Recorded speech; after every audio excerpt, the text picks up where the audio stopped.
मेरे प्यारे दोस्तों, नमस्कार। दोस्तों, आज मैं आपको एक पिता की बहुत ही दर्द भरी कहानी आपको सुनाने जा रही हूँ। तो कृपया कहानी को अंत तक अवश्य सुनिए। तो दोस्तों, एक गांव में एक छोटा सा बच्चा रहता था। उसके पिता तो थे, लेकिन माँ की मृत्यु हो गई थी। वो अपने पिता के साथ रहता था। उसके पिता सारा दिन काम करते थे और अपने बेटे को भी पालते थे। उसके पिता अकेले ही अपने बेटे का पालन पोषण बड़ी ही मेहनत से करते थे। वो सारे सुख अपने बेटे को देना चाहते थे और देते भी थे। वो अपने बेटे को वो सब देने की कोशिश करते जो एक माँ दे सकती थी। उस पिता ने कभी भी भगवान से अपने लिए कुछ नहीं मांगा, सिर्फ इतना ही मांगा कि मेरे बेटे को कोई परेशानी ना हो। धीरे धीरे दिन बीतते गए और वो बेटा बड़ा होने लगा।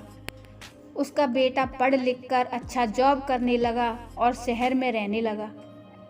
कुछ दिन बाद वो अपने पिता से मिलने आया और अपने पिता से कहने लगा कि पापा, मुझे कुछ पैसों की ज़रूरत है। मैं चाहता हूँ कि शहर में मैं ज़मीन ले लूँ और अपना घर बना लूँ। तो पिताजी इस बात को सुनकर बहुत खुश हुए। उन्होंने ये नहीं सोचा कि मेरा बेटा अगर शहर में ही बस जाएगा तो मैं यहाँ पर गांव में अकेले कैसे रह पाऊँगा। वो तो यही सोच रहे थे कि मेरा बेटा जहाँ बसेगा मैं अपने बेटे के साथ वहीं रहूँगा। तो यही सोचकर वो बहुत ही खुश होते रहे। वो ये सोच रहे थे कि मेरा बेटा एक कामयाब इंसान बनेगा और सोच रहे थे कि मेरा बेटा एक ना एक दिन मेरा नाम ऊंचा जरूर करेगा। तो पिताजी ने जिंदगी भर की बचाई हुई पूंजी को निकालकर अपने बेटे के हाथ पर रख दिया। बेटा वो सारे पैसे लेकर शहर चला गया और उन पैसों से अपना घर बनवा लिया। इधर पिताजी इंतजार करते रहते थे कि मेरा बेटा फिर से आएगा, एक ना एक दिन तो मेरे पास आएगा ही, जाएगा कहाँ। उसके पास अब कोई नहीं जाता था, क्योंकि अब उसके पिता के पास पैसे बिल्कुल नहीं थे। कुछ दिन बाद बेटा फिर लौटकर आया और अपने पिता से कहने लगा कि पापा, आप दादाजी बनने वाले हैं। तो पिताजी को बहुत खुशी हुई। इस बात को सुनकर तो वो खुशी से नाच उठे। कहने लगे कि तू मुझे मेरी बहू और पोता से कब मिलाएगा। तो बेटा कहने लगा, बस पापा, थोड़े दिन और। फिर वो बेटा कहने लगा कि पापा, मुझे कुछ पैसों की ज़रूरत है, क्योंकि आजकल थोड़ा जॉब में खींच बीज हो रहा है, जिसके कारण मुझे कुछ दिन के लिए सस्पेंड कर दिया गया। पिताजी के पास अपने बेटे को देने के लिए कुछ भी नहीं बचा था, लेकिन फिर भी पिताजी ने कहा, अच्छा बेटा रुक, मैं अभी आया, कुछ पैसों का बंदोबस्त करके अभी आता हूँ। तो उसके पिताजी बाद में महाजन से कुछ पैसे उधार लेकर अपने बेटे को दे देते हैं और बेटा पैसे लेकर शहर चला जाता है।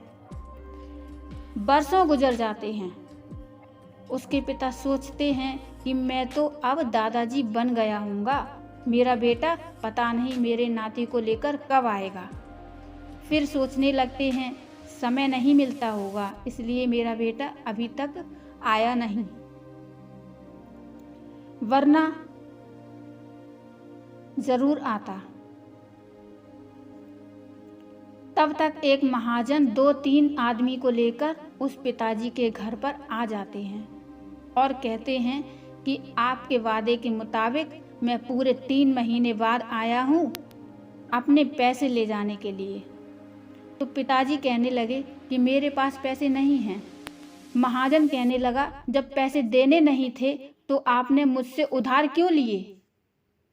तभी पिताजी कहने लगे कि ठीक है, रुको, मैं तुम्हारे लिए पैसों का बंदोबस्त करके आता हूँ। और वहाँ के नज़दीकी अस्पताल में चले जाते हैं और वहाँ जाकर अपना ब्लड डोनेट करते हैं और अपनी एक किडनी बेच देते हैं और उस महाजन का कर्ज वापस कर देते हैं। किडनी बेचने के बाद उनकी स्थिति और भी खराब हो जाती है और वो उस इंतज़ार में जी रहे होते हैं कि मेरा बेटा एक दिन आएगा ज़रूर। इस आस में जीते जीते एक दिन पिता की मृत्यु हो जाती है, परंतु उस बेटे को अपने पिता को आग देना भी नसीब नहीं हुआ। दोस्तों, मेरा तो कहना केवल इतना ही है कि यदि आपके माता पिता जब बुढ़ापे में होते हैं तो उन्हें सबसे ज़्यादा आपकी ज़रूरत होती है। उन्हें ना तो पीछे छोड़ें और ना ही उन्हें एक बोझ के रूप में देखें। उन्हें बोझ मत समझो, बल्कि उनके साथ एक दयालु व्यवहार रखें। उनके पास बैठकर दो प्यार के शब्द बोलें और शांत और आज्ञाकारी, विनम्र और उनके प्रति दयालु बनो। अपने माता पिता के प्रति विचारशील रहो। दोस्तों, आज ही आप सब इस बात का प्रण ले लीजिए कि हम अपने माता पिता को खुश देखना चाहते हैं। जब से बच्चा छोटा होता है उन्होंने देखभाल में कोई कमी नहीं करी होती है। उन्होंने आज समाज में हम लोगों को एक सफल व्यक्ति के रूप में प्रस्तुत किया है। दोस्तों, किस तरह हमारे माता पिता बचपन में अपनी सारी खुशियों को कुर्बान करते हुए हम सबको पालते हैं, हम सबको बड़ा करते हैं और हर बात का अच्छी तरह से ख्याल रखते हैं, किसी भी बात से परेशान भी नहीं होते। यहाँ तक कि बच्चों की हर शरारत से वो परेशान नहीं होते, तंग नहीं होते, बल्कि उन्हें हर हाल में अच्छे बनने की राह दिखाते हैं। लेकिन जैसे जैसे वक्त के करवट के साथ समय बीतता जाता है और यही बच्चे बड़े हो जाते हैं और पैसा कमाने लगते हैं तो खुद को इतना बड़ा समझने लगते हैं कि उन्हें अपने स्वार्थ के आगे कोई नहीं दिखता। ऐसे ही उनके वही माँ बाप बोझ लगने लगते हैं और बुढ़ापे में माँ बाप की सेवा करने के बजाय वो उन्हें धुतकारने लगते हैं और बुढ़ापे में माँ बाप की सेवा तो बहुत दूर की बात है, उनमें दोष ही निकालने लगते हैं। ऐसी संतान होने ना होने के बराबर ही होती है।